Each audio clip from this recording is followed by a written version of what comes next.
자, 그래서 상업시설을 대략적으로 분류를 하면은 이제 백화점이 있죠. 이제 백화점 같은 경우는 보통 우리가 이제 구분을 굳이 한다면, 다른 뭐 상업시설이랑 구분한다면은, 그러니까 동일 경영체예요. 예를 들면 뭐 현대백화점이라든지, 또는 또 백화점마다 그런 이름들이 뭐 롯데백화점이라든지, 뭔가 이렇게 그 안에 들어가 있는 입점 업체들은 뭐 개별적인 그런 그 회사, 뭐 개별 업체이겠지만, 하나의 어떤 그런 동일 경영체로 해가지고 이루어지는 것이 백화점이라고 하는 그런 개념으로 보면 될 것 같고, 그 안에는 뭐 극장도 있고, 또 푸드코트도 있고, 뭐 여러 가지가 있겠죠. 그래서 백화점 모든 것들을 다 이렇게 아우러가지고 할 수 있는 게 백화점이고, 우리가 백화점에 대한 정의를 굳이 내린다면 그 백화점이라고 보면 되고, 쇼핑센터라고 하는 것도 좀 우리 뭐 많이 들어본 거죠. 뭐 예를 들면 뭐 쇼핑센터, 뭐 마트가 몰 같은 게 뭘? 그러니까 예를 들면 코엑스몰이라든지 쇼핑센터 같은 개념은 사실 우리나라에서 보다는 미국이라든가 이런 데서 조금 더 이렇게 정착이 되어 있는 그런 내용들이에요. 그래서 굳이 우리나라에서 많이 표현한다고 한다면 뭐 코엑스에 있는 코엑스몰이라든지 또는 교회를 나가면은 각종 뭐 아울렛 같은 것들 있죠. 전문 대형 아울렛 같은 매장들 있죠. 또몰 같은 데로 이렇게 중간에 이렇게 길로 이렇게 지나다니면서 중간에 옆에 이렇게 각각 전문점들이 있고 또 중간에 뭐 백화점 같은 것도 있는 경우도 있고 자 그런 것들이 이제 쇼핑센터라고 보면 돼요. 그래서 이 쇼핑센터가 도심 안에 있는 경우도 있고 그리고 미국 같은 경우는 쇼핑센터가 대부분이 이제 차로 뭐 10분에서 20분 정도 거리 근교에 있는 경우들이 많죠. 자, 그런 것들이 쇼핑센터라고 하는 그런 개념이 있고 자, 그리고 상점이라고 하는 건 우리 일반 샵을 얘기하는 거예요. 전문점, 뭐 약국이라든지 또는 뭐 옷가게라든지 뭐 양품점 옷가게라든지 그런 전문적인 그런 매장들이 있죠. 그런 것들에 대한 내용들. 뭐, 그래서 굳이 상점에 대해서 구분하면은 뭐 소매점 있고 물건을 대량으로 판매하고 또 이제 사무 영역이라든가 이런 것 같이 사무 기능이나 상품 보관이나 이런 것까지 다 포함되어 있는 그런 게 도매점이라는 개념이고 전문점이라고 실제로 우리가 이제 볼 수 있는 거는 전문점이 많이 보이죠. 그래서 전문적인 상품을 취급하고, 그래서 우리가 내용을 정확하게 알지 못해서 또 설명을 들어야지만 알 수 있는 것들 있잖아요. 예를 들면 뭐 카메라를 산다든지, 또는 뭐 전자제품 같은 걸 산다든지 할 때는, 좀 우리가 그, 그 설명을 좀 듣고, 전문적인 설명을 듣고 상품을 고를 수 있는 그런 게 보통 전문점이라고 하시고, 그런 것들도 있고, 또 일반 편의점이라든지 이런 것들도 있다. 그래서 상점으로 구분되는 거는 도매점, 전문점, 일반 소매점을 구분된다. 자, 그리고 레스토랑은 여러분들 음식점, 객실이 있는 음식점 보면 되고요. 자, 그래서 백화점에 대해서 먼저 보면 백화점을 계획할 때, 그래서 요즘은 여러분들이 백화점을 계획할 때 어떤 방향으로 해야 되냐?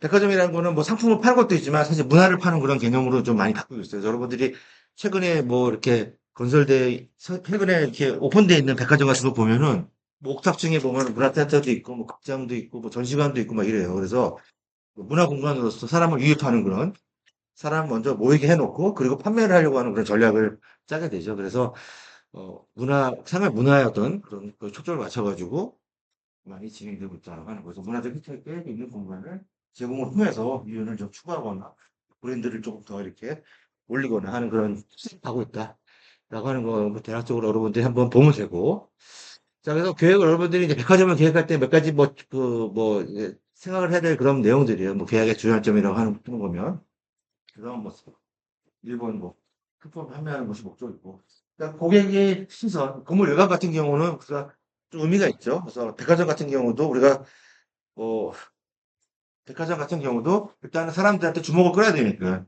그러니까 주목을 끌고 어테이션, 보통 우리 아이다이 개념이라고 하는데 주목을 끌고 딱 보고 그다음에 관심을 가지고 가서 액션을 취하고 그런 과정을 통해서 우리가 상품을 구입하게 되는 거예요. 그래서 건물의 외관 같은 경우도 여러분들이 이제 디자인할 때 어느 정도 신경을 써야 된다는 거. 그래서 뭐 필요하다, 신상화 하려면 필요하다 뭐 이런 거. 어쨌든 여러 건물의 외관이라든가 파사드 같은 경우도 좀 의미 있게 여러분들이 접근을 해야 되는 거고. 음. 그리고 무창 건축가라고 있어요. 여러분들 백화점 같은 거 보면은 창이 없죠. 그죠? 창이 있나요? 창이 없단 말이에요. 그래서 창이 없는 이유는 여러 가지 이유가 있어요. 일단 창이 없으면 장점이 많아요. 창이 없으면 일단 우리 창을 통해서 우리가 냉난방 같은 게 열 손실이 크단 말이에요. 그래서 우리가 뭐 냉난방적인 그런 설비적인 효과도 있지만 일단 이 영업적인 측면에서 봤을 때 사람들이 이 창이 있으면은 시간이 가는 줄 알잖아요. 그래서 우리가 여러분 지하실에서 만약에 뭐 이렇게 작업을 하면 시간 가는 줄 모르잖아요. 똑같은 개념이어서 백화점도 무창 계획을 하게 되면 창이 없으면 뭐, 시간이 가는지 모르게 막 쇼핑하기 때문에, 이제 고객의 어떤 그런 뭐 영업적인 측면에서도 무창 계획이 필요하고, 그리고 또 무창 계획하면 어때요? 진행도 늘릴 수 있어요. 이 창 쪽에다가 뭔가를 진행할 수 있으니까, 그 장점에 대해서, 백화점 같은 경우는 이제 무창, 또 무창 계획하는 데가 또 어디 있어요? 여러분 미술관이라든지 이런 박물관 같은 경우도 보면은 옆에는 창이 없는 경우가 창창은 있지만 그런 경우도 있어요. 그러니까 백화점은 이제 무창 교육을 하고 인공 조명을 하더라. 라고 하는 거. 그러니까 그렇게 되니까 어떻게 돼요? 외관 디자인을 내가 마음대로 어느 정도 좀 자유롭게 할 수 있는 그런 부분들이 있는 거죠. 창이 있으면은 그 창 때문에 제약을 받아가지고 디자인이 좀 제한이 되는 경우가 많은데 무창 교육에서 내가 디자인을 뭐 원하는 대로 할 수 있는 그런 거 있고.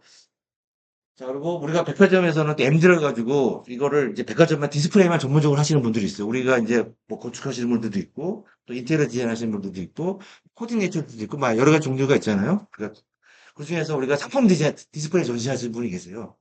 그 백화점에서는 우리가 이런 상품들을 갖다가 어떻게 어떤 식으로 계절마다 또는 뭐 트렌드마다 이렇게 막 배치를 한단 말이에요. 그것만 전문적으로 디자인하시는 분들이 있어요. 자, 그래서 그런 것들을 그냥 부정적으로 하는 게 아니라 보통 이렇게 2, 3년마다는 좀 전반적으로 이렇게 트렌드에 맞춰가지고 좀 바꾸는 거죠. 뭐 계절마다 바꾸기도 하고요. 그래서 판매자 안에서의 디자인은 어느 정도 플렉시블하게 좀 하면서 뭐 계절별, 트렌드별로 이렇게 변화가 있다라고 하는 거. 그런 것들을 고려해야 된다라고 하는 거 보면 되고. 그렇죠. 이제 볼거리 제공하고 즐거움의 장소. 그리고 백화점 같은 경우는 또 이제 우리가 계획을 할 때 좀 눈여겨봐야 될 내용 중에 하나가 피난이에요, 피난. 사람들이 많이 모이죠. 우리 법규상에서 봤을 때도 사람들이 많이 모이는 그런 거를 그 문화 집회시설이라고 해요. 집회시설이라고. 문화 집회시설 또는 뭐 사업시설 중에서 면적이 큰 백화점 같은 경우는 또 피난과 관련된 법규가 강화가 돼 있어요. 왜냐면 갑자기 불이 나면 창도 없고 불이 나고 만약에 불도 꺼지고 뭐 이런 거 불이 나면 여러분들 다 꺼지면 요거 하나 켜지는 거예요. 사람 달려가는 모습 있죠. 이거 보고 이제 피난해야 되는데 뭐 계단 같은 데 이렇게 뭐 찾기 힘들잖아요. 그래서 피난과 관련된 피난 계단이라든지 피난 동선이라든지 이런 것들이랑 관련된 설비. 옛날에 왜 그러냐면 옛날에 아주 옛날이죠. 뭐 일본 같은 경우에 예전에 뭐 일본 도쿄에서 막 100년 전에 막 백화점에서 화재가 나왔는데 거의 굉장히 많은 사람이 죽는 그런 경우가 있었단 말이에요. 그래서 그런 피난과 관련된 것들을 고려해야 된다. 특별히 그런 내용도 있고. 자, 쇼핑센터 한번 해봅시다. 지금 우리가 지금 어떻게 지금 수업을 진행되냐면 백화점에 대해서 백화점에서만 계속 보는 게 아니라 백화점, 쇼핑센터, 상점에 대해서 계획의 전제, 뭐 평면 계획, 새벽 이런 식으로 계속 볼 거예요. 그다음 쇼핑센터는 계획의 전제. 자, 쇼핑센터는 어디서 오냐면 지금 미국 개념이에요. 우리나라에서 말하는 쇼핑센터라고 하면은 보통 뭐 코엑스몰 정도라고 하고 그리고 코엑스몰이나 지하에 있는 뭐 지하 상가 같은 거죠. 그런 게 있어요. 어떻게 보면 시장 같은 거죠. 전통시장 같은 경우도 요즘은 약간 몰 형태로 좀 만들기도 하잖아요. 자, 그렇게 있고 그리고 또 뭐 여주 아울렛이라든지 뭐 이런 식으로 교외에 있는 경우도 있죠. 그게 대표적으로 그 여주 아울렛 같은 경우 이런 것들이 약간 미국 스타일의 어떤 그런 쇼핑몰이에요. 그래서 쇼핑몰이라고 하는 거는 자동차를 이용해가지고 좀 교외로 가서 파킹하고 몰을 지나다니면서 상가도 보고 그리고 중간에 백화점도 있고 뭐 이런 것들이 쇼핑 센터의 그런 개념이다라고 하는 거. 그래서 미국이라든가 이런 데는 면적이라든가 이런 것들이 매뉴얼처럼 돼 있는데 우리나라 같은 경우는 사실은 그냥 좀 혼재되어 있는 경우가 많아요. 그러니까 약간 시장 같은 느낌인데 약간 뭐 여러 상가들이 몰려있는 그런 조그만 뭐 타운 같은 그런 느낌으로 하는 거죠. 자, 그래서 어쨌든 구분을 하면은 교외용과 도심용으로 구분된다는 거. 실내 그 도시했구나. 주로 구성하는 거는 뒤에서 이제 한번 더 보여줬지만 여기서 또 가서 한번 여기서 좀 미리 좀 봐요. 그러면 미리 좀 얘기를 하는 거니까. 쇼핑센터를 구성하는 거는 이제 몰이라는 게 있어요. 몰이라고 하는 거는 보통 우리가 쇼핑센터 예를 들면 여주아울에서 도착한다고 칩시다. 딱 도착해서 파킹하고 가면은 먼저 우리가 주출입구에 들어가면은 몰을 지나가요. 몰이라고 하는 거는 주변에 몰이라고 하는 폭은 뭐 한 6m에서 한 10m 정도 되는 폭이에요. 뭐 이 정도 되는 폭이에요. 이거보다 좀 넓은 폭이죠. 그 정도 되는 폭으로 이제 걸어가. 이렇게 사람들만 걸어가겠죠. 그럼 뭐가 있어요? 백화점 같은 경우는 이렇게 쇼윈도 같은 게 없잖아요. 백화점은 쇼윈도 없고, 그냥 이렇게 쇼케이스로 그냥 넣고 판매하지 않았죠. 그 대면으로. 근데 이런 뭐 같은 경우는 이렇게 독립돼 있어. 쇼윈도가 있는 쇼윈도. 그러니까 어떻게 보면 조그만 뭐 마을 길을 간다는 그런 개념이죠. 이게 이제 몰이고. 뭘 옆에는 뭐가 있냐면 전문 상가들이 있네. 뭐 나이키 매장, 이쪽에 무슨 뭐 노스페이스 매장 있고 이런 식으로 같은 분들로 모여가지고 전문 상가들이 있고 또 저런 옷가게들이 많고 많죠. 우리나라 같은 경우는 옷가게들이 많은데 미국 같은 경우는 훨씬 더 다양해요. 이발소도 있고 막 이래요. 미국 같은 경우는 이쪽이 뭘 안에 전부 다 있어요. 뭘 이발소도 있고 뭐 지나가다 보면 뭐 우체국도 있고 뭐 이런 식으로 한단 말이에요. 그래서 그게 이제 조건상가 코트. 그리고 중간에 이제 약간 뭐 휴식을 하거나 조그맣게 이렇게 공연까지는 아니지만 뭐 이렇게 아무튼 퍼포먼스 같은 걸 할 수 있는 그런 코트 같은 것들. 야드 퍼포먼스 이런 것들도 있고. 그러니까 이런 것들을 지나다 가면은 뭐가 있냐면은 중심상 해상점이 나왔어. 해상점이라고 하는 거는 미국 기준으로 보면은 백화점을 얘기하는 백화점. 이 길을 걸어가다 보면은 끝에 한 240m 정도, 그 길이가 240m 이상 넘어가면은 사람이 심리적으로 좀 지루하기 때문에 한 200m 정도 갔을 때 핵상점이라는 게 나오게 백화점이라고 백화점 가는 거예요. 백화점. 백화점. 그래서 우리나라에는 이런 게 백화점이 있나요? 요즘 아울렛이나 이런 데 가보면 어때요? 백화점 끝에 있어요? 없잖아, 없어. 우리나라는 없다. 우리나라는 그럼 어떻게 하냐면은 그냥 중심 상점인 거예요. 가면은 가장 대표하는 뭐 그런 매장도 있잖아요. 조금 명품에 가까운 그런 매장도 있죠. 근데 그런 것들이 몰려있어. 그러면서 조그만 광장 같은 게 형성이 돼 있고 그런 거예요. 그래서 여기가 중심이라 그러면 거기를 돌아서 또 우리나라는 이렇게 경사진을 많이 이용하니까 또 계단 내려오면 또 이렇게 걸어와. 또 내려 걸어와. 이런 식으로 많이 하잖아요. 이게 이제 그런 개념. 중간중간에 사회 문화에서 요거 지금 뒤에 나올 내용을 지금 설명하고 있는 거예요, 지금 제가. 설명하고, 간단해가지고, 설명하는 거예요, 지금.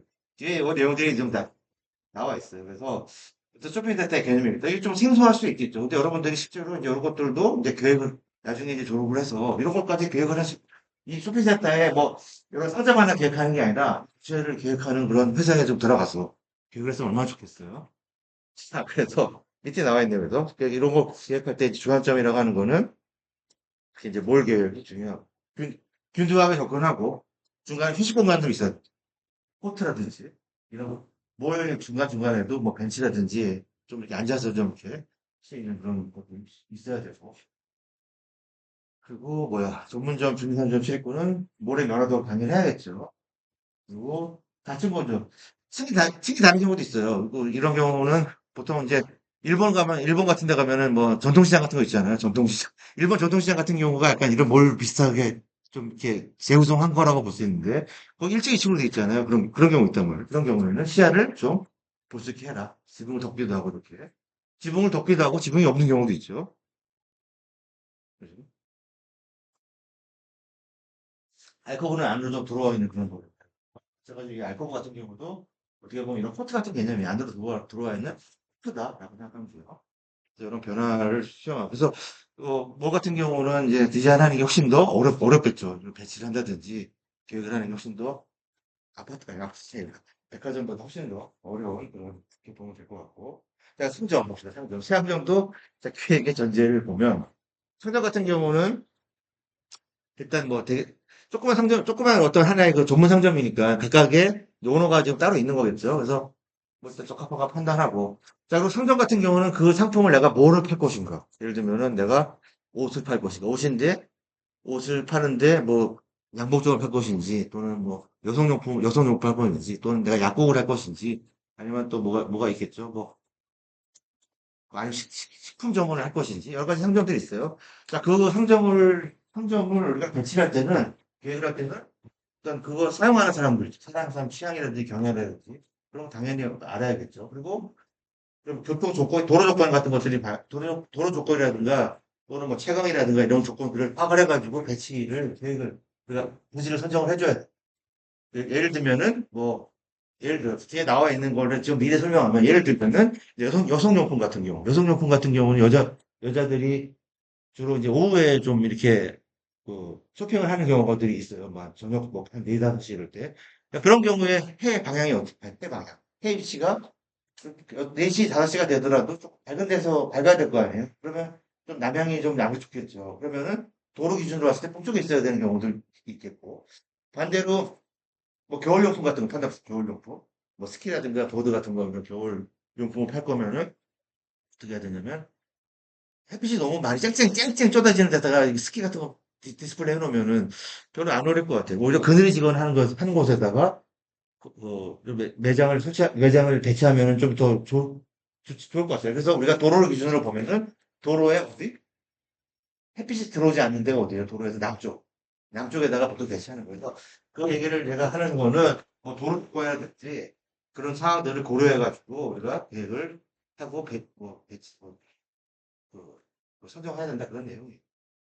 자, 그리고 특화 상점 같은 경우는 뭐 국가점이야 그거는 뭐 대충 만들어서 하는 브랜드 가지고 온다하지만 상점 같은 경우는 파사드라든지 파사드 디자인이라든지 이런 디자인 같은 것들의 의존도가 더 높다. 그러니까 더 디자인에 더 신경을 써야 된다는 그런 파사드라든지 외부 디자인은 무조건 뭐 기본적으로 통일감이 있어야겠죠.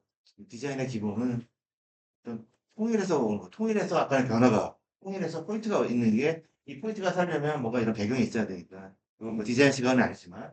자, 이런 것들이라든가 뭐 사인이나 조명이라든지 이런 것들도, 사인 같은 경우도 포인트가 될 수도 있는 거죠. 그래서 이런 것들을 여러분들이 디자인이 조금 더 신경 써가지고 해라. 성정 같은 경우는.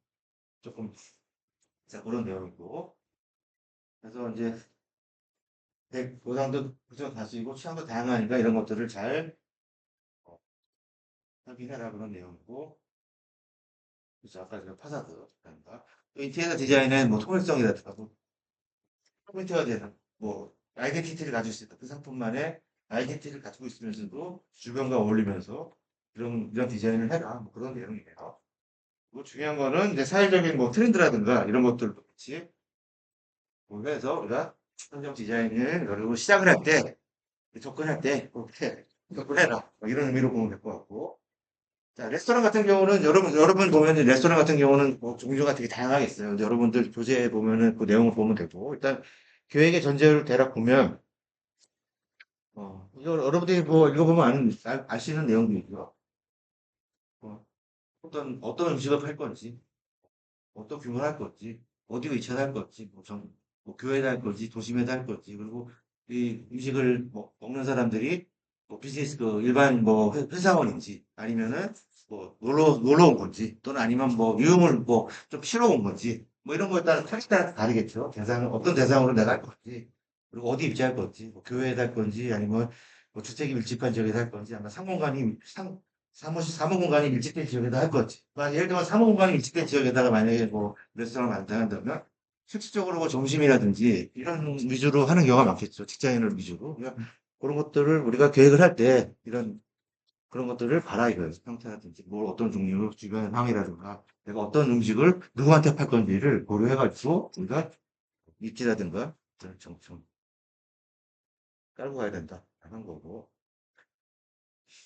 기본적으로 뭐 계획의 주안점 보면은 동선의 뭐 분리 좀 중요한 것만 넣었어요. 그래서 고객 항상 이거는 다 공통점이에요. 고객이라든지 또는 시작대가 들어오는 그런 그 동선은 기본적으로 분리하는 게 맞아요. 잠깐 백화점도 똑같아요. 뒤에 얘기하겠지만 백화점도 업무 그 종업원 영역이 있고 고객 영역이 있어요. 종업이랑 공업이 만나는 영역이 있어요. 우리가 또 우리 매장을 보통 이렇게 어, 어.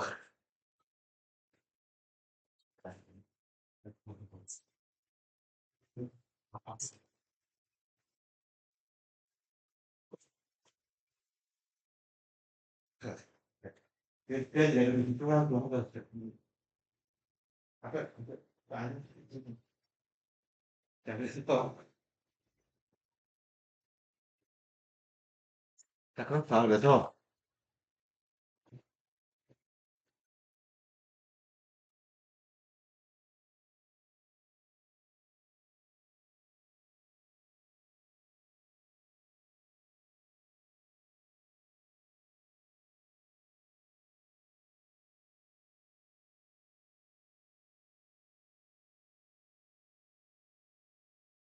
몇 명, 여섯 명인가? 몇 명이 기다려?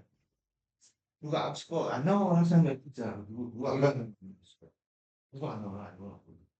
누가 안 나와? 여자의 명은 계속 안 나오는 안 나오고. 남자의 어. 명은 어제는 나왔는데 또 어제 오후 수업은 또 안 나왔어. 자, 그래서, 자, 우리 어쨌든, 그래서, 편하게 해야겠다. 편하게 봐야 되지. 그래서, 하여튼 그래요. 그래서 레스토랑 같은 경우는 그런 게 있고. 그래서 항상 중요한 거는 고객이나, 고객 영역이나, 네? 서비스 영역이라 그러고, 소비들하고 좋은 영역은 분리하는 게 원칙이에요. 그 내용이고. 그리고 또 객실 디자인 같은 거 하고, 뭐, 그렇다. 여기도 마찬가지로 뭐 일관된 디자인이 요구됐다. 이거는 이제 디자인적인 내용이고, 인테리어 관련된 그런 내용 보면 될 것 같고요. 자, 이제 배치 계획 봅시다. 배치 계획. 배치 계획도 우리가 배치 계획에서 백화점, 상점, 쇼핑몰 이런 걸 다 같이 볼 거예요. 그다음에 통면 계획, 이런 식으로 넘어갈 거예요.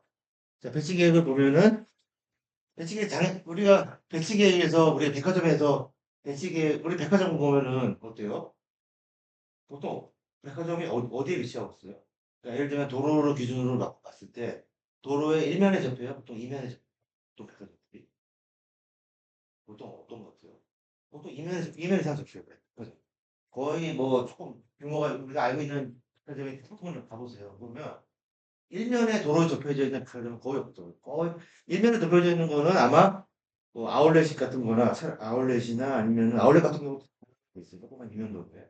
그 얘기는 뭐냐면 우리가 백화점이라고 하는 거는 그래도 또 비용이라든가 많이 투자되는 그런 시설인데 가장 좋은 이 땅에다가 보통 하는 경우가 많아서 이면에 도로에 접하거나 또는 막 삼면에 접하는 경우 삼면에 접하는 경우도 있어. 여러분들이 입지 조건은 할때 중요한 것이 우리가 도로가 아니에요.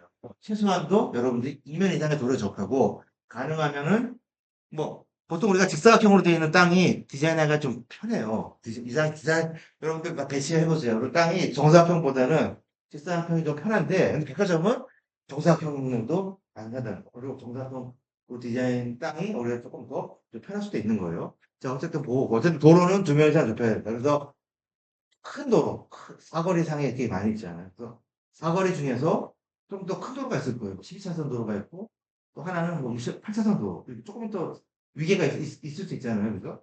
그러면 대부분 위계가 큰 도로에서 고행자는 들어갑니다.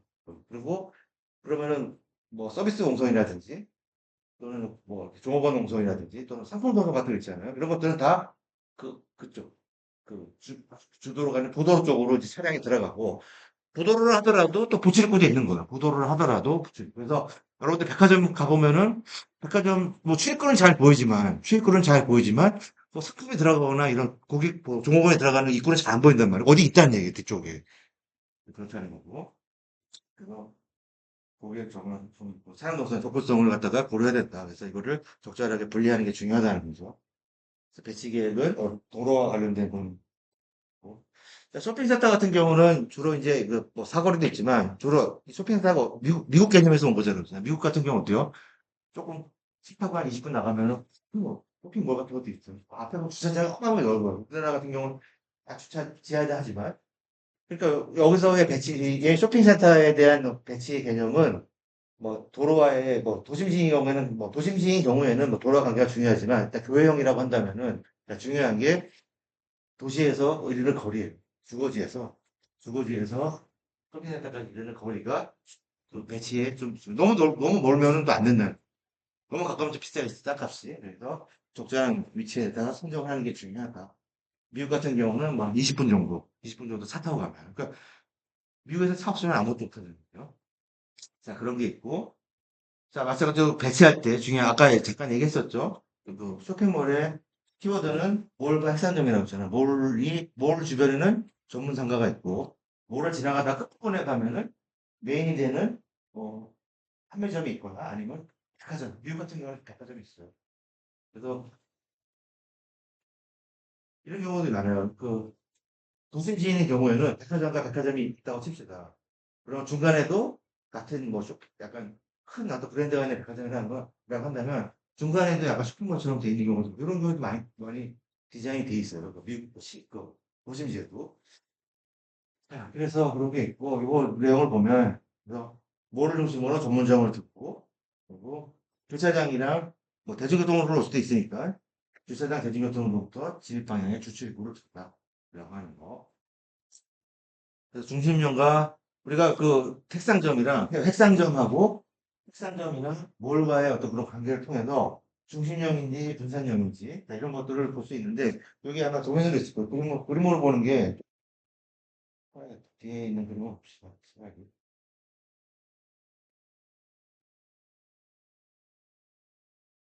미리 좀 보면 이런 식으로 여기 이렇게 보니까 좀 이게 쉽죠. 공간 수평 여기 익산점이지 이게 익산점이라고 보면 이게 약간 도심지형 스타일하고 좀 주요 백화점이라든지 좀 브랜드 좀 좀 어, 주, 중요한 브랜드라든지 이런 것들이 주변에 있으면 중간에 몰들이 있는 거예요. 이 몰들을 전문점을 지나서 이렇게 뭐 회전하는 수도 있고 분산할 수도 있고 짧게 일반적으로 우리가 이제 교회에 있는 몰 같은 형태인 거죠. 중간에 조금 메인이 되는 그런 식상점들이 있고 몰, 몰 양쪽으로 전문점들이 있고 중간에 이제 뭐 많이 주택구가 된다면 중간에 주차장에 내려가지고 들어가는 주택구가 되겠죠. 후면도 주차장이 있을 수 있고 이거 좀 복잡한 형태인 거죠. 백화점 양쪽에 있고 몰 자체가 이렇게 돌아가면서 시장장소면서 핵상점을 기준으로 이렇게 가는 거고 뭐 특집 같은 경우는 뭐 이런 데가 막 들어올 수 있겠죠. 요런 종류의 몰들이 쇼핑몰들이 되게 많아요. 미국 같은 경우. 우리나라 같은 경우는 뭐 요런 종류의 아울렛 교회 좀 있죠. 자, 다시 앞으로 쭉 와서 여러분들이 그림을 좀 어느 정도 보는 게 좀 이해가 될 것 같아서 좀 앞으로 간 거예요. 그래서 이거 여기 있습니다. 중심형이고 중심은 출입구를 두고 반대쪽에다가 백화점을 이렇게 두는 거 그런 형태가 있고 자, 분산형이라고 하는 거는 양쪽에 이렇게 뭐 있고 중간에 순환을 해가지고 몰 자체가 순환을 해가지고 이렇게 볼 수 있다는 거. 자 이렇게 여러분들이 이런 형태가 있다라고 하는 거 보면 되고 자, 상점 같은 경우는 배치라고 다른 할 게 없죠. 그냥 상점 같은 경우는 배치라기보다는 입지가 중요해요. 입지. 그러니까 조그만 형태의 그 매장이니까 그 매장을 내가 어디다가 할 건지 어디다가 할 건지가 중요한 거죠. 그래서 입지 조건을 보면은 여러분들이 보면 뭐 아시는 당연히 뭐 교통이 편리한 게 좋을 것이고 사람 많은 게 좋을 것이고 눈에 잘 띄면 좋고 도로가 한 면에 있는 경우가 많지만 두 면에 있으면 더 좋겠죠. 코너에 만약에 뭐 매장이 있으면 더 좋겠죠. 그런 내용이고 중요한 거는 취급 상품의 종류에 따라서 환경이 어디에다 배치해야 되는 게 좋은지가 다르다는 거. 이것도 지금 미리 얘기할게요. 여기 내용이 나왔으니까 미리 얘기하면 뒷부분에 나와 있겠지만, 이거 뒤에 나와 있네, 바로. 자, 보면, 여기죠. 시급상품의 종류에 따라 주의 환경을 고려해라. 라는 말이 있는데, 뒤로 바로 봅시다. 네. 그래서 부인용품점, 뭐, 옷가게라든지, 뭐 이런 여성의 매장 같은 경우, 오후에 그늘지지 않는. 그러니까, 남향이 좋겠죠, 남향. 향으로 보면 남향. 도로로 보면 도로 북쪽에 있는 게 좋고. 자, 신협분뇨 같은 경우는 우리 주택 설계할 때랑 똑같아요. 서쪽에서 서양을 받게 되면 내가 이렇게 서쪽을 바라보고 건물을 지으면 서쪽에서 해가 지니까 뜨거워지기 때문에 음식이 부패하잖아요. 똑같아요. 신협분점이라든지 또는 뭐 옷가게도 마찬가지로 옷가게도 너무 서양을 받게 되면 변색이 되거나 또는 부패하거나 할 수가 있기 때문에 신입공조 같은 거는 이런 거에 뭐 하지 말라는 게 아니라 유의해라. 그 얘기는 뭐냐면 그냥 서쪽을 바라보고 있다 하더라도 적절한 뭐 차양을 한다든지 뭐 다른 방안을 강구해라 그런 내용. 마찬가지죠. 양복점에 가구점에 서점 같은 경우도 우리가 옷 같은 경우 햇빛을 받으면 퇴색이 되잖아. 퇴색. 층화가 되어 퇴색이 돼요. 책도 종이도 마찬가지고 가구도 마찬가지고요. 자, 서쪽으로 향하고 있을 때는 일사라든가 이런 거에 주의해라. 유의하라. 하지 말라는 게 아니라 적절한 조치를 취하라. 마찬가지로 루버를 한다든지 뭐 칼라 일을 한다든지 아니면 뭐 차양을 한다고 한다든지 해서 적절하게 하라. 일반적으로 이런 경우에 입시 조건에 대해서 보고 있죠. 음식점, 식당, 레스토랑 같은 경우는 도로에 남측이 좋죠, 남측. 왜 도로에 남측이 좋죠? 레스토랑은 도로에 남측이잖아요. 도로에 남측이 좋죠. 도로의 남측이 최강 조건이 좋아요, 안 좋아요? 안 좋잖아요. 여기가 좋겠죠. 남쪽에서 오는 거니까. 근데 여러분 밥 먹을 때 햇빛이 비치면은 그건 안 좋다는 얘기예요. 그러니까 오히려 직사광선이 비치면 밥 먹을 때 안 좋고 우리가 차라리 밥 먹을 때는 북향이라면 장점이 뭐라고 했어요? 조도가 일정한 하루 종일 조도가 일정한 게 장점이에요. 그래서 작업하는 게 좋잖아요. 그래서 도로의 남측이 좋다. 우리 밥을 먹을 때 그런 의미라고. 아까 이거 여름용품 같은 경우도 여름용품 햇빛이 있는 게 좋고 겨울용품은 그렇죠. 겨울용품은 그늘이 지고 있었다. 그러니까 도로의 북측에 있어가지고 이 여름용품 같은 경우 도로의 북측에 있어서 양쪽으로 햇빛이 취하는 게 그게 입지 조건은 좋다. 그런, 어, 우리가 이런 상점에 입지를 할 때는 집안 환경에 어떤 상품을 내가 취급하냐에 따라서 어디에 입지하는지가, 어디에 입지할지가 하는 게 좋다라고 하는 얘기 있다. 이런 것들이, 이런 내용이 시험에도 잘 나와요. 이거는 이제 여러분들 기사제 같은 거 많이 들으면 시험 볼 때, 이런 거 시험에 잘 나오는 내용이기도 하니까 좀 보면 되고. 자, 배치 같은 경우는 세로가 굉장히 좋죠, 세로가. 오히려 반대로. 왜냐면 안에 들어와가지고 동선이 고객이 안으로 들어와서. 근데 이건 사실 큰 의미가 없죠. 세로도 가로도 이렇게 세로로 이게 좋다고 하는데, 가로는 뭐 나쁘지 않아요. 이렇게 하면 여기 뭐 고객 축구 있고 안에 뒤에 이제 서비스 관련된 축구 이쪽에 종업원 영역이 있고 이쪽 앞에는 뭐 고객 판매에 관련된 내용이고 이렇게 하는 내용인데 뭐 바로는 상관없어요. 그래서 뭐 큰 의미는 없고 공론적으로 이렇게 그런 내용이 있다는 거 보면 되고 그리고 당연히 고객이 접근하기 쉬운 쪽에 입구를 설치하는 게 맞고 개구부 이제 주출입구를 얘기하는 거예요. 추출입구가 정확하게 보여야 되잖아요. 파사드 디자인이 중요하다고 했잖아요. 그 파사드 디자인하면서 출입구성 우리가 주목할 수 있고 지나가다가 아이덴티티가 아니라 주목하고 그러니까 관심을 가져서 행동을 옮긴다는 그래서 주목을 관심 갖고 뭐지 저거 했는데 가서 보니까 아 뭐야 관심 갖고 출입구가 있네 그래서 문을 열고 들어가는 시 그런 거를 그렇게 하는 거예요. 그래서 계곡을 넓게 하라 나는 시각적으로 잘 조명하는 게 중요하고 라고 하는 거. 동선 당연히 명확하게 해야겠죠. 자, 이렇게 됐고, 이거는 이렇게 했고.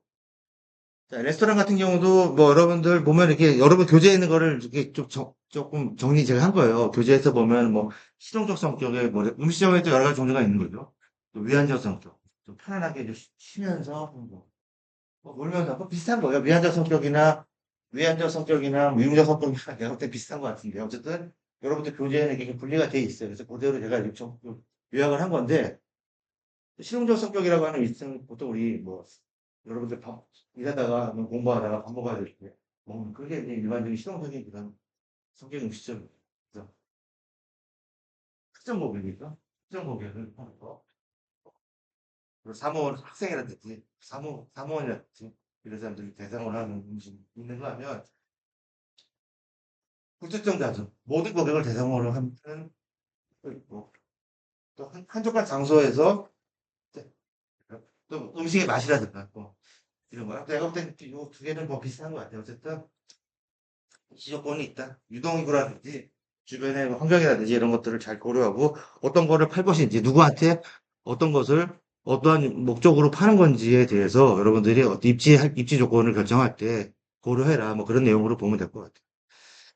자, 그리고 밑에 보면 배치 계획을 보면은 이것도 마찬가지죠. 똑같죠. 수량과 당연히 확보해야 되는 거고. 자, 고객 동선이랑 분리하기다. 고객 동선이랑 서비스 동선이랑 분리해라. 식자재가 들어오거나 하는 거가 고객 동선이랑 겹치거나 같이 시각적으로 조화가 되면 안 된다. 라고 하는 거. 자, 그래서 평면 계획 봅시다. 평면 계획. 자, 평면 계획에 대해서 보면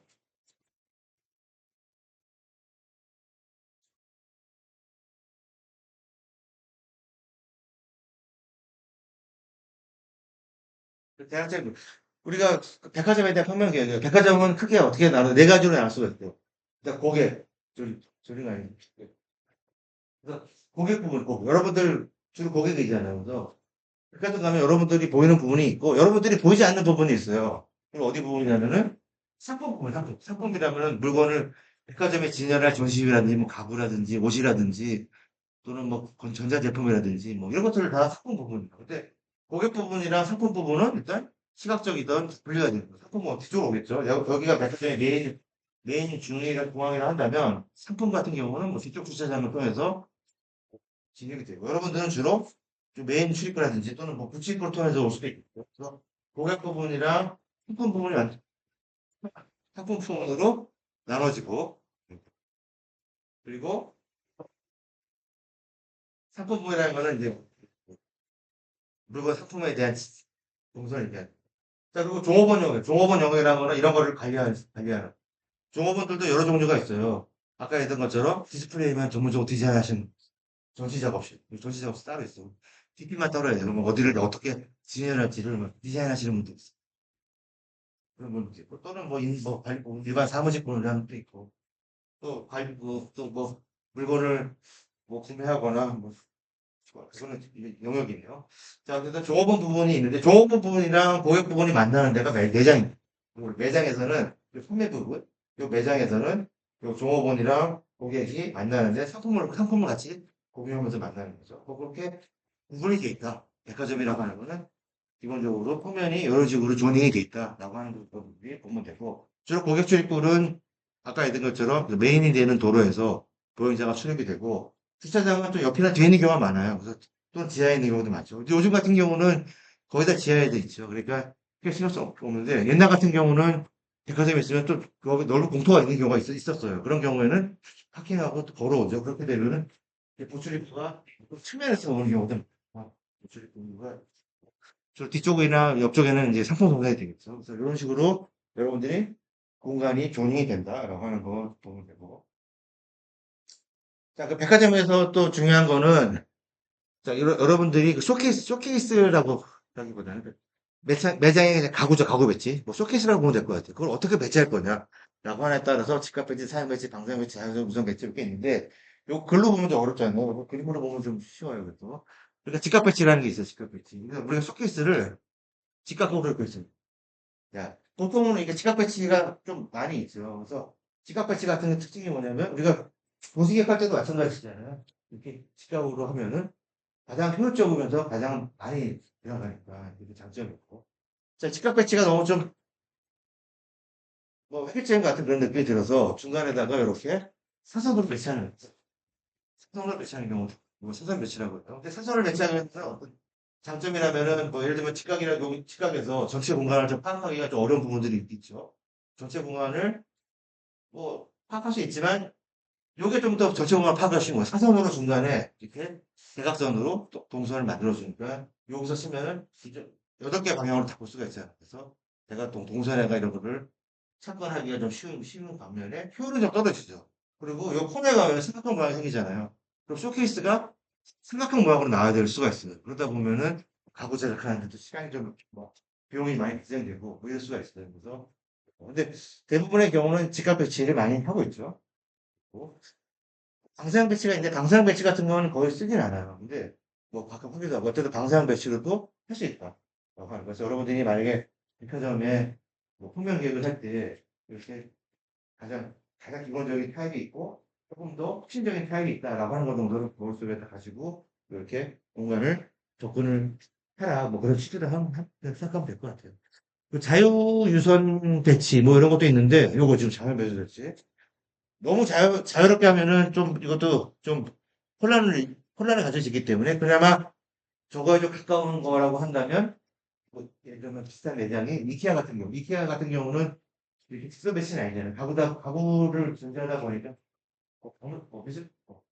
미술관 전시하듯이 이렇게 좀 동선이 생기잖아요. 그래서 그렇게 보면 될 것 같아요. 그나마 자유 배치에 가까운 게 이케아 같은 그런 매장, 이케아 같은 그런 매장 예, 형식 같은 게 있다라고 하는 거. 다시 앞으로 와서 정리를 해보면 이게 좀 여러분들 시험에서는 이런 게 잘 나와서 하는 거예요. 지각 배치를 가장 간단하고 가장 보기 좋고 특모가 가장 일반적으로 하는 거. 직교하는 배치, 직교 배치죠. 최대한 이용하는 거, 최대한. 저렇게 직각으로 하는 방법이 최대한의 이런 쇼케이스를 볼 수 있기 때문에 가장 효율적이다. 가장 많이 사용하고. 그래서 근데 통로의 변화가 어렵다는 얘기. 너무 꽉꽉 채우다 보니까 뭔가를 빼지 않으면 변화가 안 된다. 그래서 효율적인 반면에 플렉시블하지가 않다. 변화하기는 없다는 거고. 자, 사행 배치 같은 건 요거의 그 단점을 보완하기 위해서 45도에다가 경사를 줘서 통로를 하는 거고. 그래서 구석구석까지 보기 쉽다. 하지만 이형 판매, 아까 했죠. 이형 판매대가 생기기 쉬워가지고, 그 쇼케이스 같은 걸 제작할 때 비용이라든지 그런 것들이 더 발생할 수 있다. 근데 방사형 지금 한번 읽어보면 되고, 자연선 같은 경우는 전시에 좀 변화를 주거나, 좀 곡선 같은 걸 호텔이나, 또는 이제 이런 좀 뭔가 변화를 주겠다 할 때는 자유연산 배치로 여러분 뭐 접근할 수도 있다라고 생각을 하면 될 것 같아요. 넘어가고, 그래서 여러분 설명할 때가 있다. 그래서 동선, 아까 이거 있지만, 우리가 백화점에서 동선은 크게 이제 주통로가 있고, 부통로, 내지는 뭐 펼쳐 이렇게 있는데, 보통 우리 주통로라고 하면은 뭐 어떤 걸 얘기하냐면 이런 부분이에요. 이 그림이 있죠? 어, 이거죠? 아, 쉽게 보이구나.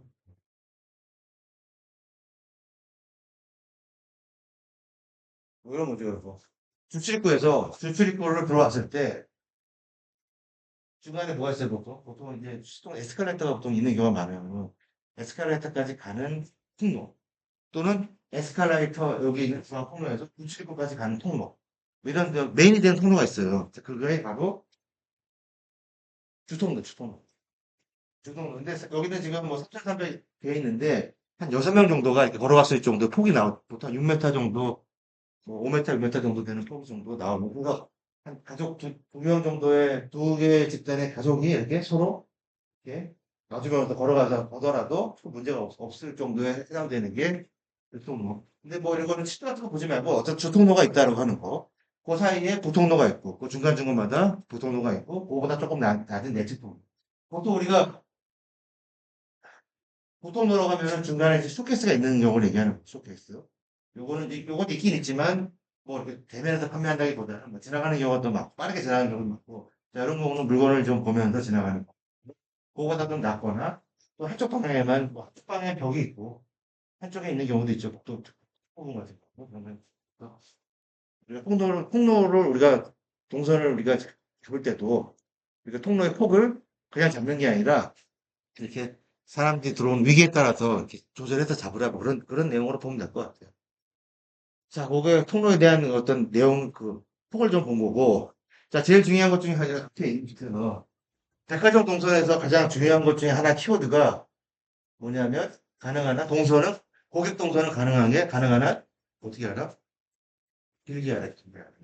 우리 보통 동선은 짧고 굵게 하는 게 원칙이에요. 근데 백화점은 아니, 백화점이라든지 미술관도 마찬가지예요. 박물관도 마찬가지예요. 동선이 길게 하는 게 훨씬 유리하다는 거. 많이 볼 수 있으니까. 많이 판 거잖아요. 그래서 고객 동선은 가능한 한 길게 하고. 그럼 당연히 그 서비스 동선, 고객 동선이나 종업원 동선 같은 경우는 당연히 짧게 하겠죠. 하고 그리고 종업원 동선이랑 고객 동선은 서로 교차되지 말, 교차되지 말하는 거죠. 고객 동선하고 종업원 동선을 교차되면 안 되고 우리가 종업원들이 쉬는 경우도 있잖아요. 쉬게 하거나 쉴 때도 그때도 겹치면 안 돼. 고객들이 쉬는 데서 종업원들이 같이 쉬면은 이게 좀 불편하기 때문에 종업원들 휴게 정선은 따로 있잖아요. 따로. 어쨌든 그렇지 하지 않게 하나. 그런 거.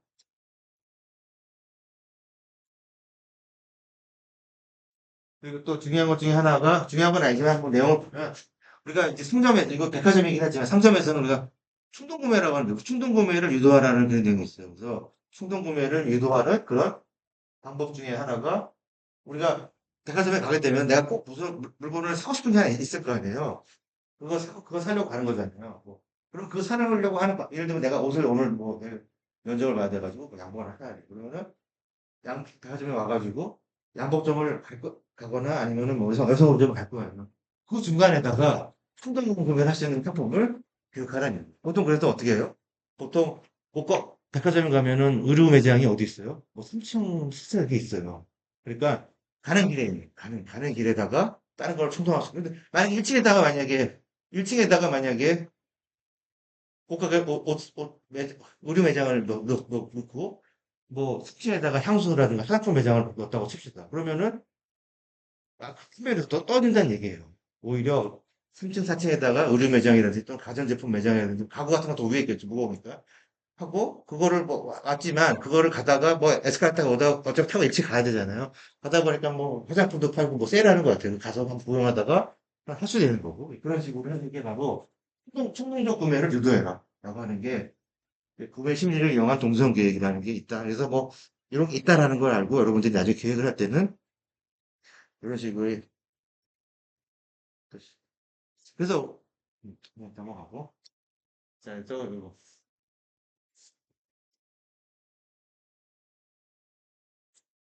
자, 그리고 또 중요한 것 중에 하나가 자, 백화점에서는 지금 백화점에 대해서 얘기를 막 계속 하고 있는 거예요.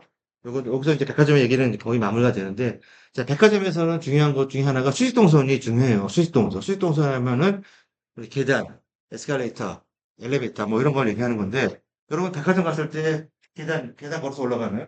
안 올라가고요. 엘리베이터 가요, 혹시?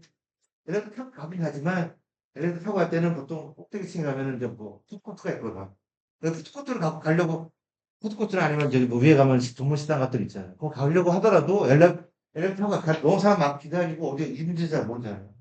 그렇다는 거예요. 그래서 백화점에서는 아까 했던 것처럼 고객의 동선을 가능한 한 길게 하는 게 중요하고, 한 번에 가는 거는 사실은 이게 중요하지 않게 판매에 도움이 안 되기 때문에, 백화점 같은, 엘리베이터 같은 경우는 이렇게 사무소 건축할 때 어떻게 했어요? 우리 조만시간 사무소 건축했을 때는 엘리베이터 한 곳에다가 중앙에다 집중 배치한다고 했잖아요. 근데 반대예요.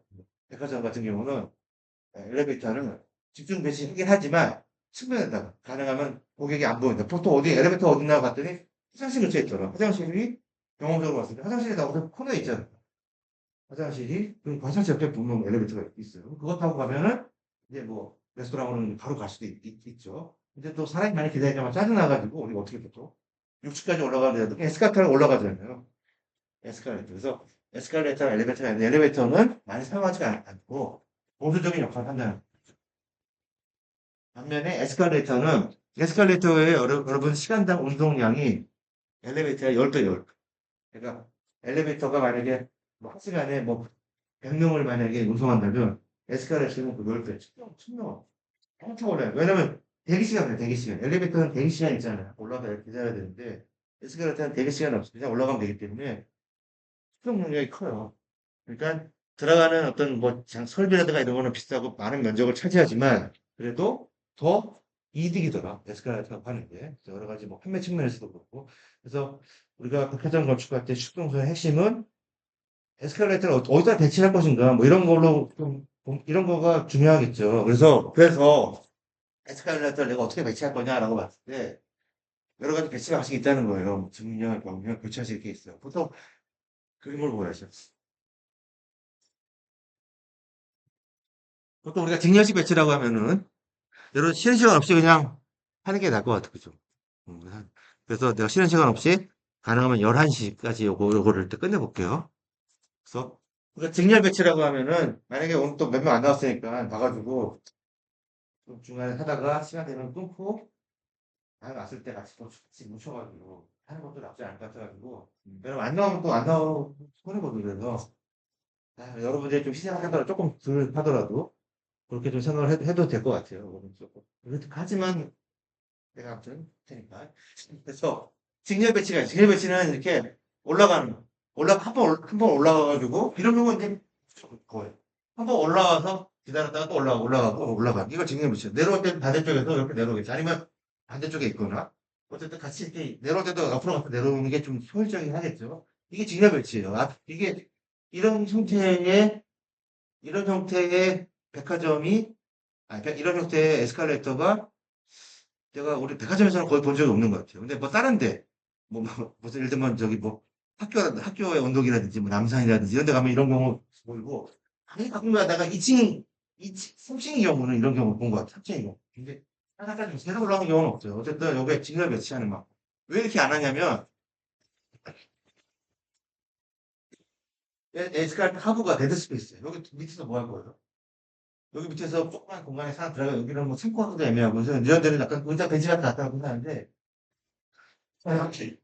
이런 데가 다 데드 스페이스예요. 백화점은 MD 가장 많이 매장을 면적을 크게 하는 게 유리한데 이렇게 하면서 비효율적이겠죠. 이게 직렬식 배치라고 하고 그리고 병렬식 배치라고 하는 게 있고 교차식 배치. 우리 가장 많이 쓰는 교차식 배치인데 요거 설명하기 전에 병렬식 배치를 먼저 설명하면 자, 병렬식 배치는 올라가고 올라가면 뭐예요? 다시 가가지고 올라가는. 요렇게 좀 불편하긴 하죠. 이렇게 올라갔다가 다시 올라가고 싶은데 갔다가 또 올라가야 되는 이런 경우가 있어요. 이런 경우도. 이런 경우는 조금 이제 뭐 올라가서 뭐 소품 보고 그러니까 동선을 인위적으로 길게 하는 데 측면에서는 도움이 되지만 뭐 예를 들면 이 피난 같은 데서 피난 정도는 좀 위험할 수도 있어요. 왜냐면 화재가 나서 빨리 날려가지고 이렇게 언제 이렇게 왔다 갔다 해요. 그래서 이런 부분들이 있고 요거를 좀 보완한 게, 그거를 이 병렬, 요거를 보완한 게 요거예요. 올라가는 건 올라가는 거면. 그리고 왔다가 돌아가는 게 바로 올라가요. 옆으로 가가지고 올라가고. 내려오는 거 어디냐, 내려오는 거. 병렬, 내려오는 건 좀 반대쪽. 그러니까 예를 들어 평면으로 보면, 이렇게 있는 거죠.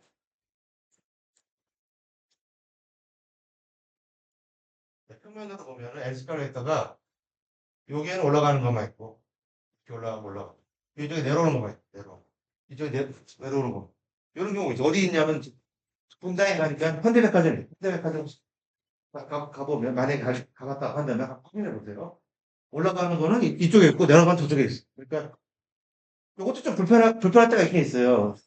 또, 내가 올라가려고 그러는데, 또 내려간 데 가가지고 올라갈 수도 있고, 살 수도 있고, 사람 많으니까 복잡해요. 그래서 어쨌든 이런 방법이 있다.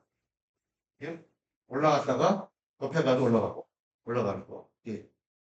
요거 내려오는 거는 저 반대편에 있는 거. 근데 요 반대편에 있지 않고 서로 교체하면 어떨까 싶은 거죠. 요걸 만약에 교체하고 저 반대편으로 있는 요거를 같이 꺼놓어서 대부분의 경우가 이런 게 맞죠. 교체하시면. 이거 어떻게 올라가면서 올라가고서 이렇게 내려오는 게 보이는 거죠. 올라가는 사람이랑 내려오는 사람이랑 올라가는 사람이랑 서로 이제 보이는 거. 그래서 보이잖아요. 그죠? 그리고 옆에는 뭐 이렇게 이쪽에 뭐 거울이 있거나 뭐. 자, 이렇게 하면 가장 좋은 점이 뭐냐면 에스컬레이터의 면적을 최소화했어요, 최소. 최소화할게. 이게 합친 거예요. 이거 두 개가 합친 것만죠. 두 개가 합쳐가지고 하나가 되는 거죠. 그래서 가장 공간 효율적으로 봤을 때는 가장 유리한 방법이에요. 교차식. 그래서 이런 방법이 있다. 이제 하나 하는 거. 그래서 이제 앞으로 오면 이렇게 되는 거죠. 에스컬레이터, 직렬식, 격렬식, 교차식이 있다.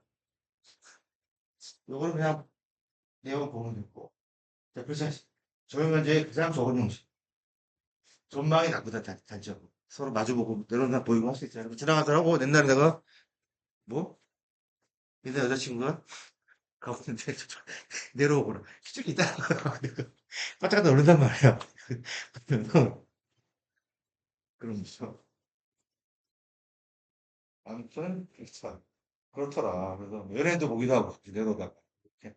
그래서, 보이는 사람도 기분 나쁘겠죠. 보는 사람은 좋은데. 자, 그래서, 이렇게 있다. 나가는 거. 에스컬레이터가 오늘 백화점에서 출동선을 결정하는 가장 핵심적인 요소이기 때문에 그 형태라든가 어디에다 배치할지 이런 것들이 중요하다라고 하는 걸 여러분들이 조금 알면 좋을 것 같고요. 그리고 이제 백화점의 나머지 계획들을 쭉 보니까 이제, 이제 백화점에도 기둥 간격이 있어요. 기둥 간격을 결정해야 되잖아요, 여러분들. 기둥을 6m 간격으로 할지, 뭐 9m 간격으로 할지, 뭐 10m 간격으로 할지. 물론 구조에 따라 다르겠지만, 뭐 RC 구조인지, 뭐 SRC 구조인지, 또는 그냥 철근 구조인지 모르겠지만, 어쨌든 기둥 간격을 결정할 때, 우리 사무 공간에서는 저번 시간에 사무실 할 때는 기둥 간격을 결정하는 요인이, 결정 요인이 뭐라고 하는지 기억나요? 여기 써 있었어. 뭐였죠? 사무 공간 우리가 결정할 때 기둥 간격을 결정하는 가장 중요한 요인은 지하 주차장의 주차 형태라든가, 그 주차면을 어떻게 구성할 건지에 따라서 기둥 형태가 좀 달라요. 기둥과 기둥자에 내가 주차를 세 대 주차할 건지, 두 대 주차할 건지, 아니면 두 대에다 장애해야 될 건지, 네 대 주차할 건지에 따라서 기둥 간격이 달라지겠지, 당연히. 또 달라지지만, 또 중간에 짧은 것도 있고 넓은 것도 있고 하면 되잖아. 세 대, 뭐 네 대, 뭐 두 대 이런 식으로 주차하면 되니까. 기둥 간격 그런 식으로 결정을 하는 건데, 마찬가지예요. 매장도 지하철 주차 방식의 의미가 있고, 왜냐면 이게 기둥은 지하부터 계속 내려 올라가는 거니까. 중요하고. 또 하나 중요한 게 있어요. 백화점에서는 또 하나 우리가 생각해야 될 게 뭐냐면, 주차 방식이랑 에스컬레이터가 또 같이 고려하는. 에스컬레이터는 왜냐면 스펙이 좀 길어요. 뭐, 에스컬레이터 종류가 다르겠지만, 뭐 10m, 13m가 나온단 말이에요. 그러면은, 어느 기둥 하나만큼은 기둥과 기둥 사이에 들어가야 되잖아요. 에스컬레이터가 도를 뚝뚝 지나갈 수는 없잖아요. 기둥과 기둥 사이에 에스컬레이터 설비가 딱 들어가야 되는데, 그러려면 에스컬레이터 스펙을 여러분들이 확인을 해야겠죠. 뭐, 길이가 만약에 폭이 뭐 15m다, 13m다 그런 게 있다고 치면, 기둥과 기둥 사이의 간격이 어느 하나는 그렇게 돼야 된다는 얘기고, 15m 이상이 돼야 된다는 얘기죠. 그러니까, 그러면 어떻게, 여러분 중앙 부분에다가, 주로 에스컬레이터가 중앙 부분에 들어갈 확률이 많으니까, 그쪽은 뭔가 오픈된 공간이 있거나, 보이드된 공간, 꽉 뚫어진 공간이 있거나, 뭐 이런 게 있으면은, 이렇게 그런 식으로 내가 접근을 해줘야 된다라는 거죠. 그래서 기동 간격이라든지, 또는 뭐 보이드된 공간을 내가 계획할 때는 중요한 게 에스컬레이터, 예, 어떤 그 배치라든가 스펙 사이즈라든가 이런 거에 대해서 고려하고 당연히 주차장도 고려하는 거. 두 개가 기동 간격을 결정하는 데 중요한 요소다. 그다음에 층고보다 층고 뭐 천장 높이 같은 비슷한 얘기지만 층고는 슬라브고 천장은 이제 천장 몇 가지인데 자, 천장 높이는 1층 같은 경우는 좀 높게 해라 그러네. 350랑 똑같죠. 2층은 당연히 높게 해야겠죠. 1층이 낮으면 답답하니까 좀 약간 기럽싸게 보이려면 1층 같은 경우는 조금 크게 하는 게 좀 좋고 1층은 뭐 똑같아요. 350이나 3m, 3.5m 아니고 설비가 이거 층고는 천장 높이보다 높다라고 하는 거는 요 사이에 뭐가 들어가면 설비가 들어가는 설비. 즉 백화점 같은 경우는 그러니까 이거 무차계획이잖아, 무차계획. 사무장도 마찬가지지만 그러니까 우리 환기할 때 우리 창이 있으니까 환기실에 따를 필요 없잖아요. 근데 백화점 같은 경우는 워낙에 단기간에 많은 사람들이 모이는 그런 공간이 있다 보니까 환기율이 굉장히 중요해서 그러려면 우리가 환기 사람 몇 명이 들어와가지고 얼마의 공간에 몇 명이 들어오냐에 따라서 우리가 그 설비 같은 거 나중에 그 소비 시간에 그 환기량 계산해서 하는 거예요. 그냥 우리가 요 디퓨저 따르고 우리가 할 때 그냥 하는 게 아니라 한 시간에 몇 명이 들어와서 몇 명의 환기량이 필요한지에 따라서 요 디퓨저라든가 요 기계 설비 같은 것들의 스펙이 다 결정이 되는 거예요. 그런 개념으로 보면 돼요. 그래서 천장에 물론 노초 천장도 되지만 어쨌든 설비가 많이 들어간다. 즉 환기시설 관련된 것들이. 그래서 이런 내용이 있고 천장 하에다가 집어넣어야 되니까 환기시설을 디퓨저를 집어넣어야 되고 그런 거 있고 특수 매장이 어디 보면 특수 매장이 있어요. 일반 매장 특수 매장 있잖아요. 뭐가 있어요? 우리 그 뭐 있지? 백화점 가면은 우리 항상 할인인가? 할인 코너 같은 거 있잖아요. 예를 들면 뭐 그 옷가 같은 거 할인 매장 할인 코너가 뭐 중간에 뭐 있어요. 그게 뭐 우리 꼭대기에 있는 게 아니라 매장 안에 있는 거예요. 매장 안에 있어가지고 일반 매장 가운데다가 보통 그런 뭐 특설 할인 코너라든지 이런 걸 배치해가지고 해라. 왜 하냐면 이런 거 사람들이 많이 가야 되니까 충동 구매하겠죠. 1층에다가 아까 했던 것처럼 1층에다가는 쭉 지나가는 거잖아요. 지나가니까 이왕이면 좀 냄새도 많이 좋고 또 약간 뭐 실제로 필요 없는 것도 있잖아요. 살면서 필요 없는 거 뭐가 있습니까? 향수라든지 이런 거 사실 사람들한테 스피 지장은 없잖아요. 뭐 물론 뭐 액세서리라든지 뭐 기공소 이런 거 사실 어쩌도 사잖아요. 이런 거는 그냥 보고 괜찮으면 그냥 충동적으로 사는 경우가 많단 말이에요. 그런 매장들을 다 1층에다가 우리가 내가 사고자 하는 그런 매장이 뭐 3층, 4층에 있다고 한다면 거기까지 가는 길에다가 그런 매장을 설치해주면은 더 충동 구매 때문에 판매량이 더 올라간다. 그런 거죠. 중간층에다가는 계획 구매, 1층에다가는 충동 구매. 그 여러분들 보면은 어떻게 이마트 같은 데 가더라도 우리가 이렇게 계산하고 나오잖아요. 나오다 보면 계산대 옆에도 뭐 이렇게 있지 않아요? 초콜릿도 있고 뭐 있잖아요. 그 충동 구매 좀 집어서. 그게 다 충동 구매. 계산하면서 그냥 몇 개 다 집어가지고 그냥 넣어버리죠. 그래서 거기에다가는 충동 구매할 수 있는 그런 그 아이템들을 그 매장에 그 계산대 근처에다 막 갖다 놓는단 말이에요. 그런 게 어떤 그런 전략이고, 그거 MD 하시는 분들, 그러니까 그 디스플레이 하시는 분들이 다 그런 거 하시는 거예요. 그 디자인 할 때. 그냥 뭐 이쁘게만 하는 게 아니라, 자, 그런 게 있고, 그 다음에 진열창 뭐 이런 거. 진열창. 진열창은, 통로폭은, 그래도 최소 통로폭은 1.8m 이상 되라. 라는 거. 그거는 그냥 보면 되고요. 자, 넘어가 보면 이제, 백화점 이제 끝났어요, 이제. 백화점 끝났고, 자, 이제 쇼핑센터 봅시다. 쇼핑센터. 그래서 쇼핑센터에서 가장 중요했던 거는 지금 몇 분이죠, 지금? 40분이네. 그러면요. 얼마나 남았나 보려고 하는 거예요.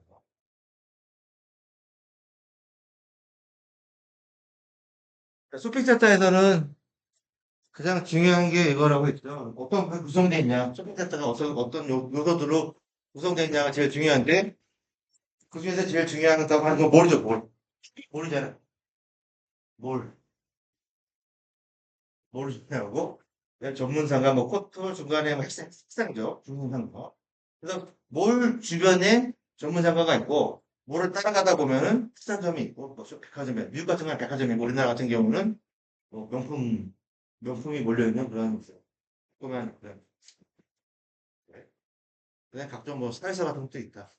라고 하는 거. 그래서, 자, 몰 같은 거의 특징을 먼저 보면, 몰이, 그냥 보면 되죠. 여러분들, 뭐, 쇼핑하면서, 그게 휴식하는 공간이 몰이다.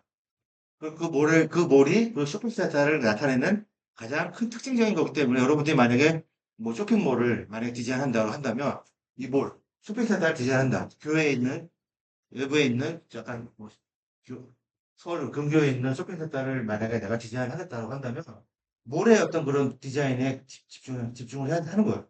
뭐, 몰의 어떤 파사드라든지 디자인에. 어떻게 내가 이런 거 어떤 방향으로 어떤 컨셉으로 접근하는 거지. 왜냐하면 쇼핑센터 가장 특징적이기 때문에 하는 거예요. 네? 마감재도 내가 이거를 뭐 돌로 할 건지 주로 이제 인조석 같은 걸 많이 하죠. 여러분들 외부에 매장 가보면 뭐 외부 아울렛이라든가 이런 데 가보면 주로 이제 인조석 같은 거를 많이 해요. 자, 그런 게 있고 그리고 길이가 폭은 아까 얘기했죠. 모래 폭은 뭐 여러 사람 네 다섯 명 정도 되는 이런 커플들이 왔다 갔다 해도 서로 반해가지고 반반씩 해서 중간에 또 벤치 같은 걸 있잖아요. 그리고 양쪽 벤치 기준으로 했을 때 한 두세 가족 정도가 이렇게 지나가도 서로 이렇게 부딪히지 않을 정도의 폭. 이게 이제 뭐 12m 정도, 6m 정도 되는 거니까 6m 두 개가 12m 정도 된다고 보면 되고 12m 정도 하는 게 약간 일반적인 타입이고 몰 같은 경우 어떻게 하려고 할 때 길이가 너무 길면은 사람들이 걷다가 지치지 않아요. 그래서 내가 원하고자 하는 그런 백화점이든 뭐 명품관이든 명품관이 몰려있는 데서 근데 그 사람들이 그런 데만 많이 가겠죠. 집중해서 머리까지 왔는데 그거 보려고 그 싸게 팔려고 갖고 온 거야. 그래서 거리를 했을 때 그래도 240m 이상은 넘지 마라. 뭐 하는 거. 요 치수 같은 것들은 보면 그 중간중간에 뭐 이렇게 뭐 이벤트 장소라든지 코트라든지 알포브라든지 이런 아니면 벤치가 좀 더 몰려 있거나 뭐 야외 뭐 이렇게 핫도그 같은 거 팔고 뭐 이렇게 벤치 같은 거 있는데 이런 것들이 중간중간에 넣어서 변화를 하는 거고 양옆으로 전문 상가가 있고 그리고 코트 같은 경우 머물 마찬가지로 같은 개념이죠. 중간에서 머물 수 있는 뭐 무대라든지 외부에 무슨 식당 라운지라든지 이런 것들이 중간중간에 벤치에 있고 그리고 양 끝에는 핵산점 같은 게 있다고 그랬죠. 보통 우리 미국이라든가 이런 데서는 백화점이 있고 우리나라에서는 백화점이 있는 경우는 거의 없는 것 같아요. 시내에 있는 경우는 있어요. 뭐 저기 뭐 시내에 뭐 지하형으로 되어 있는 뭐 코엑스몰이라도 이런 경우에는 끝에 가면은 뭐 현대백화점에 연결되고 하겠지만 그거 연결하려고 가는 건 아닌 것 같아요. 그래서 어쨌든 이거는 미국적인 개념이고 우리나라에서는 주로 이제 사람들이 많이 찾는 그런 좀 고가에 해당되는 그런 브랜드들이 좀 몰려 있는 곳. 핵산점이라고 보면 됐어요. 자, 그리고 사회시설, 문화시설. 특히 미국 같은 경우는 아까 했던 것처럼 뭐 은행 같은 것도 있어. 은행도 있고 또 이발소도 있고 또 우리나라 같은 경우는 주로 요가게들이 많잖아요. 미국은 안 그래요. 헬스 그냥.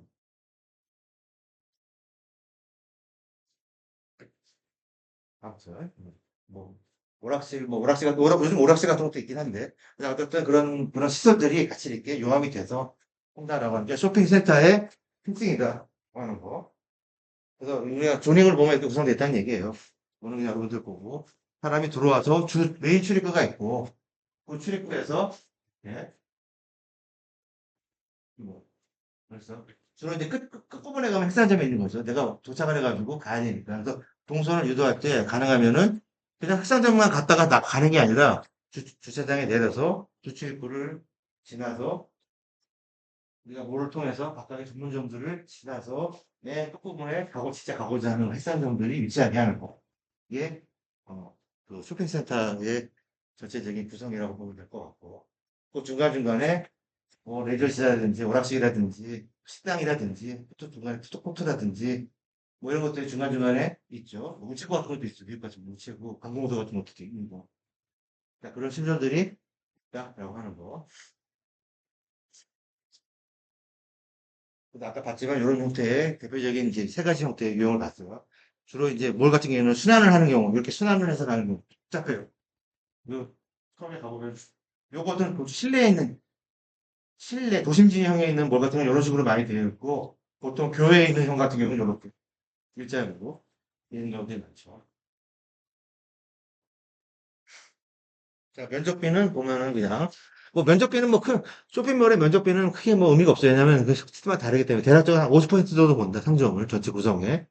그냥 뭐 면적비는 그냥, 글쎄요. 왜냐면 책이 같기 때문에 어떻게 좁히냐에 따라서 넘어가고.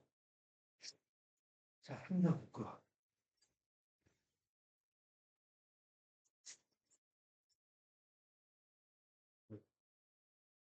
한번. 아, 뭐.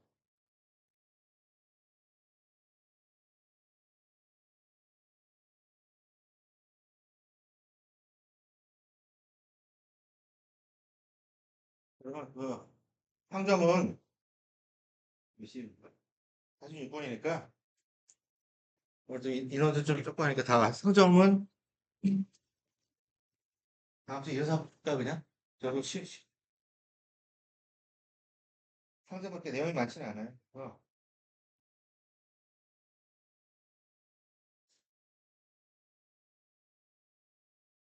상점 레스토랑 볼 거 없고. 그래서 상점의 평면이나 배치 계획은 다음 시간 거 우리 할 때 교육시설과 할 때 붙여서 그렇게 하도록 합시다. 하고, 잠깐 쉬었다가 지금 47분이니까 11시에 우리 일반 구조, 11시 일반 구조 시작하는 걸 할게요. 잠깐 쉬었다가 합시다.